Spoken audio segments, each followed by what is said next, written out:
Hi everyone, today I'm my sister and we're reviewing Ready Player One. I'm Megan. So Megan, can you give us like a rundown on the plot? So the plot Hey is... Megan, can you quiet down a little? I'm sorry. The plot is... Megan. The plot is that in the year 2045, America is like really bad. Like there's a lot of overpopulation. Maybe because it was because of Trump. But hey, Trump's going to ruin us all. It's heavily overpopulated. The economy isn't that good, and like there's a lot of famine and stuff. And so people like to escape the bad stuff of the real world by going into the Oasis. Which is pretty much like the animated movie of Wreck-It Ralph, even though it's not as good as Wreck-It Ralph. Well, like, so basically it's like a whole another virtual reality universe. Like, there's so many planets and just so many different places you can go to. And like in the year 5 years before the story begins, the creator of the Oasis dies, and he leaves 3 keys and an Easter egg. And the first to find all 3 keys in the Easter egg are the complete owner of the Oasis, and they inherit billions of dollars. And what else? That's how rich kids are made. And like this corporate organization wants to own the Oasis, so that way they can like make a bunch of ad revenue by owning it. Yeah, like, okay, so what were the things you liked about the movie? Well, like, I liked all of the different, like, homages to the 80s. Yeah, like, I really liked the Back to the Future reference, and remember the part when they were saying, activate Iron Giant, I was like, well, like, I just like that you could, like, look around and, like, notice things, yeah, and there were, was like... no Mario or Sonic cameo, for shame. Yeah, I think there were, like, other Mario characters, but I didn't see Mario. But, like, I like how they had current and old video game characters. Overwatch, I guess. Yeah, like there was that guy from Overwatch. Tracer, that's a girl. Tracer, sorry, I didn't know. She's female Scout, except Scout is way cooler than her. And then She's from Boston. Then there was like Leonardo from TMNT. I saw Raphael and Donatello.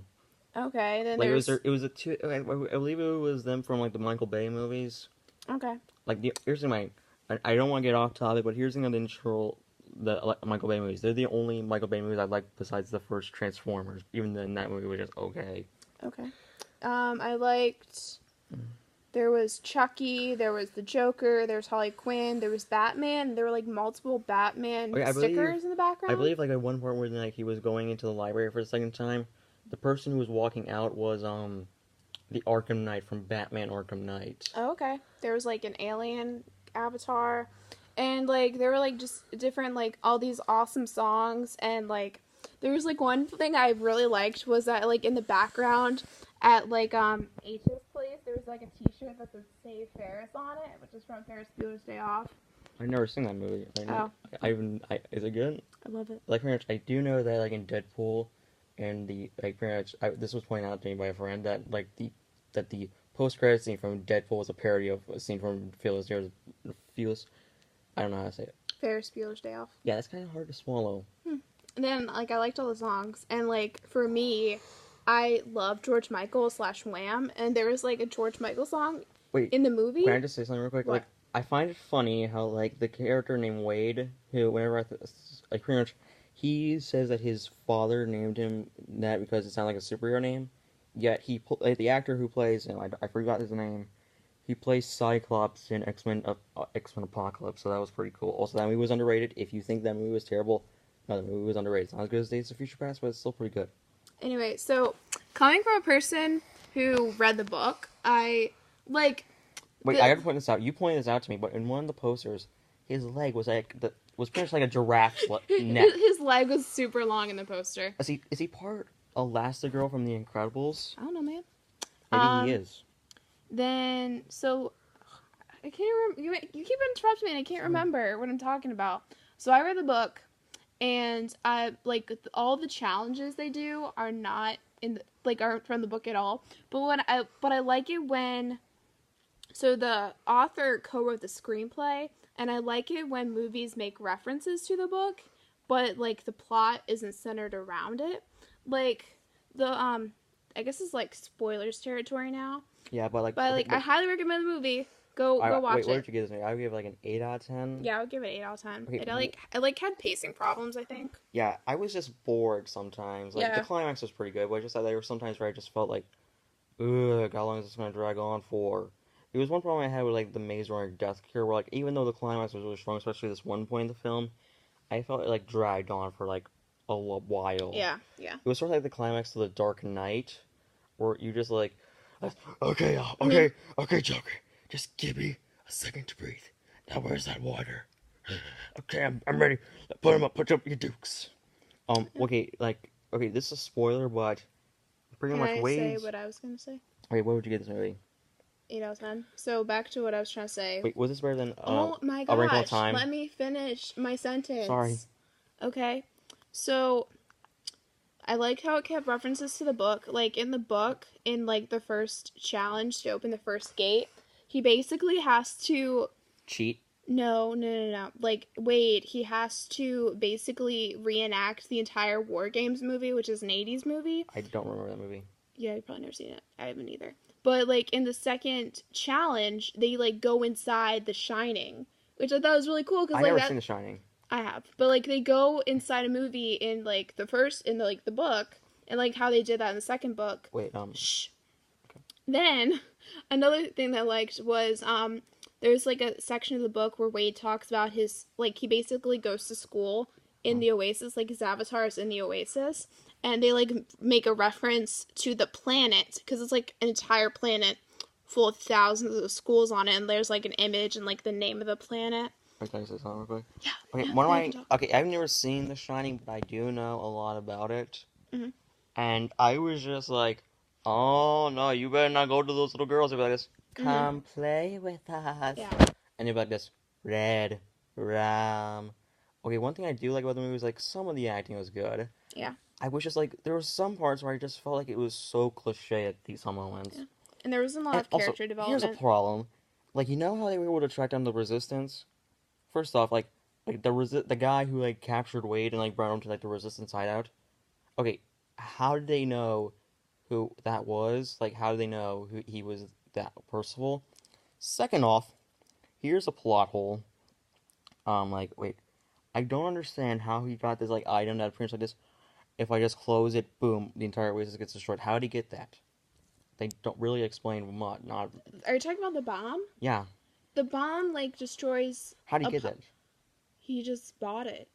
Like it cost a lot of money, and he's just super rich, and he bought it. And it doesn't destroy the Oasis; it destroys an entire planet. Like it kills So- everyone that's on the planet. So when they respawn, they like Wade even said they respawned. I don't know. So that's a plot hole. I don't know what you're talking about, man. Also, like, Bruce, remember the trailer when they showed that big explosion? Yeah. I didn't really care that much for like the aunt. We only saw like one scene with her, so how was I supposed to be like this? How was I supposed to be like feeling that emotional gut punch, even Yeah. though we only show her with one scene in the movie? Yeah, but like in the book, you like don't even feel that bad because she's like just as crappy as the boyfriend in the book.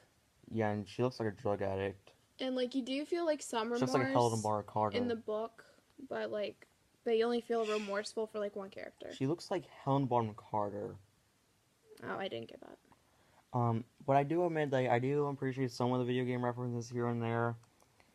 But the movie, if I was like had to recommend, I'd say just go rewatch Wreck-It Ralph. Like Wreck-It Ralph is much better than this movie, right? Yeah, I read an article like at comparing the two, and the like because it's basically like a modern day Who Framed Roger Rabbit, where you have original characters who are the main characters in the story, but you have popular characters in the background. Yeah, And Wreck-It Ralph's so much better. And they were saying Wreck-It Ralph was better because there's a lot more character development and like an overall story. Because like the story in Wreck-It Ralph is like how he can grow as a person, while this movie is basically like an adventure treasure movie. And the moral was kind of cliche. Like I knew it was going to be the moral of the story. It is a good moral, but it felt predictable in my opinion. I like the theme. Like the moral was that you should interact with the real world as well. Yeah, like you can't just ignore life's problems Yeah, by escaping from them. but still, I did have some fun with it. Also, I'm gonna say this right now, Wade. You're a freaking cheater. I tried that in Mario Kart, where like he tried to like reverse it. I tried that, and that didn't work for me. So you're a big cheater, you jerk. Are you talking about the first challenge? Yeah. Well, that's because that's how it was designed in the movie. But I Okay. don't care. That I tried that in Mario Kart, and it didn't work. So yeah, Wade is a big freaking cheater. That's those are two different things, and that's like Also, movie magic. It's not like a video game. oh yeah, and also I do like the part where like the little guy who was revealed to be like that ninja boy. Yeah, that was He's like funny. this. Ninjas don't hug.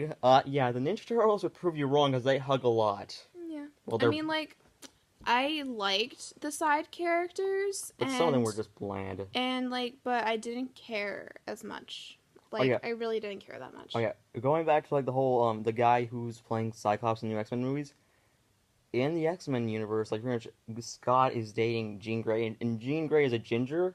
Mm. And in this movie, the guy who plays Cyclops is dating a ginger girl in the movie. Okay. So I was like, wow, movie, you couldn't even. I noticed that a lot. Also, I do like the part where he says, "It's fucking Chucky."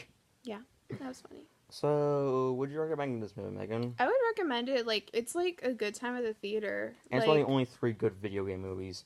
The only other good video game movies are Wreck-It Ralph and the Ratchet and Clank movie. mhm.